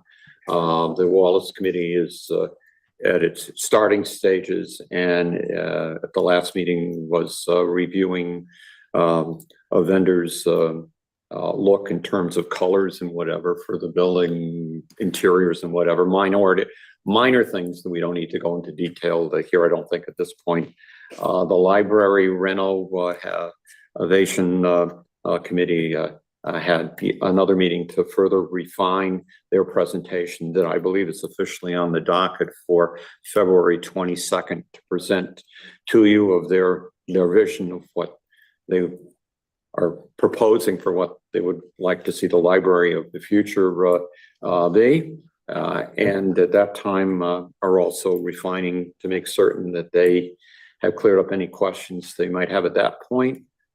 It won't include details, but also to provide an opportunity to get what you're interested in terms of details. So when they give a more refined presentation after our budget season, everyone will know specifically what vision and what details that weren't presented at the February 22nd meeting will be presented then. So we, the public, will have a clearer idea, especially if the council chooses to pass this on to referendum. Thank you, Counselor. Deputy Mayor Rada. Councilor Budrako has already mentioned the Conservation Commission. We are both liaisons to that. The Facilities Naming Subcommittee has met. We've met a couple of times. We had another formal meeting yesterday. Just yesterday. Just yesterday. Hours ago. How time flies. And we will be bringing recommendations to the town council. And I just wanted to make a note regarding Winterfest that many of us attended. It was a huge success. I haven't heard anything in terms of dollars and cents, but I'm sure that it was really successful. Everybody had a great time. Yes. I can just report. Oh, good. They exceeded their earnings from last year. That's great. That's good to know. Great. It's a win. So, yeah, we all had a great time. I got a couple of beautiful watercolors out of it. Oh, nice. So, yeah. Did you not get anything this year? You usually Make out like a bandit. do really well with some I of won a the car wash basket. Oh, Nice. lovely. Is that what you call your own Helps. Tape to his. Yeah. My wife put tickets in. I had no clue. What to put in anymore. But we heard that voice coming And you through forgot loud and exactly what clear in the library. Car wash. Exactly. So I think the council was well represented. Oh, yeah, it was a lot of fun. It was. Deputy Mayor. Counselor Floyd. Thank you, Mayor. I actually had just a very brief question, and I see Lawrence online. I'll kick this to you, Jonathan, first. But as far as the Permanent Municipal Building Commission ordinance review, I know that we had sent that over for legal review. I don't know if that's been completed or if you can give an update on that. I know we did send it to Attorney Ritter. Lauren, do you have any comments on that? Yes, so I did get Attorney Ritter's comments back. I just have not had a chance to go through and answer them all for him, so I will do that shortly and then get our responses back to him. And then Matt, I will be reaching out to you to set up another meeting of the committee where we can just review everything that's come in from legal. Terrific. Thank you, Lauren. Thank you, John. Yep. Guys, any other comments or questions from councilors on committee reports? Seeing none, We'll move on back to public participation for the second round. I'll reiterate what I said earlier. 4 minutes to speak. Please avoid any personal attacks. And after 4 minutes, if you're not completed, I'll ask you to wrap up. If you don't wrap up, I'll have Scott cut off your mic. And we'll go first in the room and then on Zoom. Please state your name and address for the record when you come up to the table or when you're called on.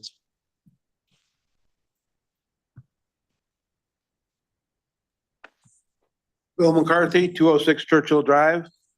I had told myself to write stuff down last time, so I actually wrote some stuff down here. Nice. First thing I got is tomorrow is the Lunar New Year. So for all the people that are going to be participating in that for the next couple of weeks, it's Lunar New Year. Townwide communication, website, email, phone. I think we need to like the senior center, every Friday, the senior center sends me out a phone call because I'm a member of the senior center. And it just gives, Jamie sends out a phone call that tells us what's going on at the senior center. I don't know, when Jamie was here, she was gonna look into that to see if that might be able to be expanded to affect the whole town. I don't know if that's possible, but townwide communication, and Rose is definitely gonna get on this one. Well, how about the website? The other thing is email communications. I don't know how many people, how many people actually read the emails, but that's good. Rare reminder that I was in the habit of putting the rare reminder and never made it past the recycle bin in my garage. But I've been noticing that they have some really good really good writing. They have articles in there now, which is very beneficial. That they're reporting on town issues, they're reporting on town meetings, and it also provides an opportunity for the town to post notifications and the different committees and commissions. Commissions, the Conservation Commission, the Kits Lane thing, I don't want to use the word travesty, but it's been going on for over almost a year, if not longer than a year, on this poor little property here. The guy's been running through hoops. It's going to get to the point where if the Conservation Commission actually approves it, then it still has to go before the TBZ. And here we are a year and a half later, and the TBZ is going to say, well, yes, no, maybe so. Then I saw a blurb today on Facebook about a Parks and Rec circus. I don't know if anybody heard anything about that, but that sounded very exciting. And I guess that's everything that I wrote down. So thank you, everybody. You're doing a great job. Thank Thank you. you. Bill. Thank you, Bill. We do have one on Zoom. Go right ahead, Ms. Lyons. Hi, Rose Lyons, 46 Elton Drive. I want to thank Bill for bringing up the subject of communication. You gave me an extra minute or two in my time. Thank you. I'd like to address the MDC again. I don't think I was clear enough when I asked about why I wanted those signs up there. When they did come to the town council, they did send out notices, but I think Gail pointed out, a lot of people, maybe even Tim mentioned that you look at it, you say, okay, they're going to be doing it, then they forget about it. A little backstory. I worked for many years to try and get a terminus at the end of my drive, or at the end of Elton Drive. Thanks to Tim and to Carol Annist, I think it finally went through CIP in 2016, 2017. I was called into the town manager's office and asked if I could wait until MDC came in and did the clearing of the easements. Having been witness to other projects that MDC was proposing and knowing how long it took to get permits, I was adamant that we were not going to wait. We had waited long enough. Now, 2016, 2017 went by, 2018 came and the terminus was put in, and here we are in 2024 is when they started the actual project in the back there. So yes, letters are important, and they do go to the people that have easements on their property along with the abutting property owners. Elton Drive abuts on my side, on the east side, 6 acres of state land and another, I don't know how many acres of town land. So unless you're staying on top of what the MDC is doing, you're not going to actually know a year later that the 7 or 8 guys running through the back of the wooded area behind your yard are there to do something that they have every right in the world to do. So that's why I asked for signage somewhere, anywhere, or some kind of notification. And I'm glad that Councilor Mankey brought up the point about the grants and how some grants require matching funds. That $1 million grant for the EOC, I was a little concerned about that, but I feel a little bit more comfortable about it. I know there's probably another $350,000 or something like that in CIP that needs to be held to match up that grant. The last comment I think I'd like to make is about the monthly report from the town manager. When Mr. Hutka was here, he removed the town manager's reports from the website until I brought it to his attention that I was looking for them. I've been meaning to bring it up at town council meetings in the past, and this is no reflection on you, Mr. Altschul, that the monthly meeting reports used to be available along with an entire packet at the meetings, the town council meetings, when the public would come in, so you could take and look at them and you could get an idea of what was going on. I used to sit at Economic Development Committee meetings and listen to Andy Brecker go on for an hour about what was going on with economic development, only to find out it was also in the monthly report issued by the town manager. So I was glad to hear that brought up today, and maybe just a half a dozen copies could be at the table when people come in. It's just a small ask, I think. And I'm kind of glad now. I was a little bit leery about the switching of the ARPA funds and so forth and so on, but I think it might not have been, I think it might have been a brilliant idea to do what you did. So brilliant. Cedar Point, I had heard a couple of things about 2 of the buildings opening. A third one is supposed to be opening, and there was some controversy at the town planning and zoning meeting as to whether or not all could open if the 3 weren't, or 2 could open if the 3 weren't up and built. But that's not a question for you, and I guess I'm over time, but because NCTV is behind, I'm still here. So anyway, good night. Thank you. Thanks, Islam. Thank you, brothers. We do have one more on Zoom. Go right ahead. Ms. Mazzacoli.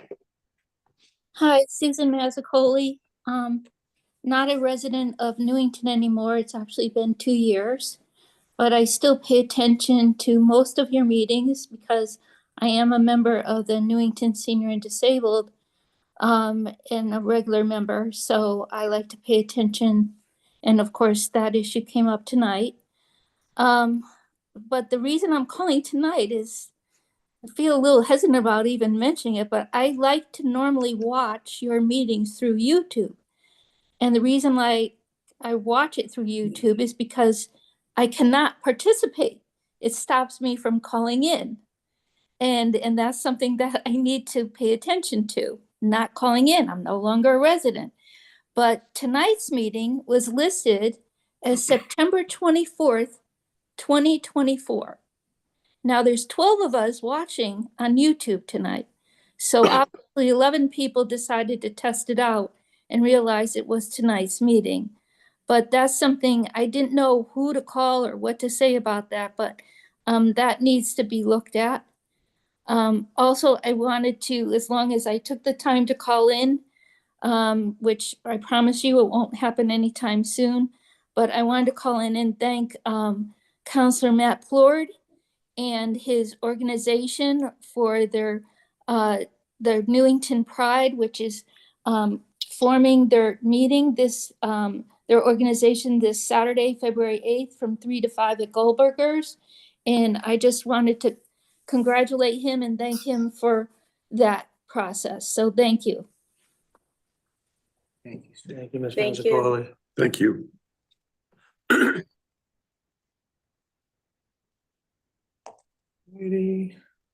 Anybody else in the room or over Zoom that would like to speak in public participation? All right, seeing none, we will move on to remarks by counselors on public participation, or just remarks by counselors. So I just want to start, one thing I have to put in the record, Kathy Gonzalez has been, basically since we took office, has been acting as sort of a liaison to the Human Rights Commission, which we don't have an official liaison of the Human Rights Commission, so I just wanted to put in the record that I've appointed Kathy as an ex officio member of the Human Rights Commission in my stead. Councilor Gonzalez. I just wanted to thank those that came out to the pasta fundraiser for the Iwo Jima flag raising ceremony. And it was a very successful fundraiser. And also the 80th anniversary ceremony of the Iwo Jima flag raising is Saturday, February 22nd at 10:30 at CCSU, and everyone is invited. So if you have any questions, please reach out to me. I can get you any information you need. Thank you, Councilor. Just a quick, is it at CCSU or at the monument? No, it's at CCSU. I can send you all the information. Beautiful. Yeah. I would go to the monument and be sitting there No, all we by decided myself. not to. It's at the monument. Wow, yeah, it's at the monument. I'll make sure to get that info out. 9th green at 9. Councilor Floyd. Thank you, Mayor. I actually just had wanted to respond to Mr. McCarthy, your points around communication, I guess Ms. Lyons too.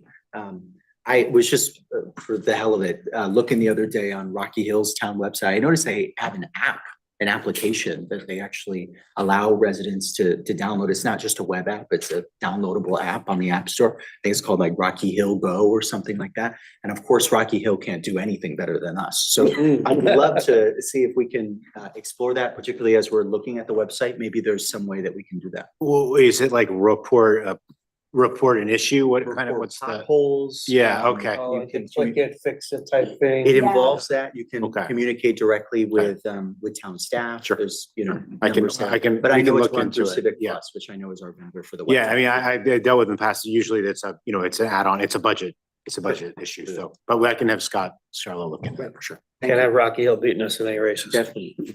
On our potholes. Yeah, they can win that one. Councilor Tiniakis. Speaking of races, I just want to put a plug for the library 5K. That's coming, registration's open. So it's May 18th of this year. Some of us went last year. I hope more of us can make it. I'll give someone a prize if they could beat me. You should make it, can we Is that a take the challenge? race or just show up? I'll show up. Either or. But Kim yeah, and I come took a support. nice It's a great Yeah, time. It's lovely. Thank you, Councilor. Any other remarks from councilors? Seeing none, move on to informational items. I was gonna bring up the race, so thank you, AJ. Looking forward to that when it's hopefully warmer weather than this time. Any other informational items? Got anything coming up? Fundraiser at the fire department on Saturday. What, why don't you talk, what's that? Go ahead, Deputy Mayor. Oh, okay. Well, Bring it up, let us know. That this Saturday, and do I remember the times? No, I don't. It's somewhere on my calendar. But at Company One, there is going to be a apple crisp fundraiser, and the money is going to be going to California firefighters. I think 1 to 3, double Yeah, check me on that. I'm double checking. I think that's right. It's a goodwill offering, I believe. You get a nice Yeah. treat of apple crisp and the monies will go to those folks. Yeah. 1 to 3 is correct. 1 to 3, okay. Firehouse one. Good. Good memory on that. Very good, thanks, guys. Any other info items? All right, I will entertain a motion to adjourn. Second. Motion by Councilor Flores, second by Councilor Menke. Any discussion? Seeing none? All those in favor of adjourning? Any opposed or abstentions? Motion carries unanimously. We are adjourned 8:53 PM. Great job. Yeah.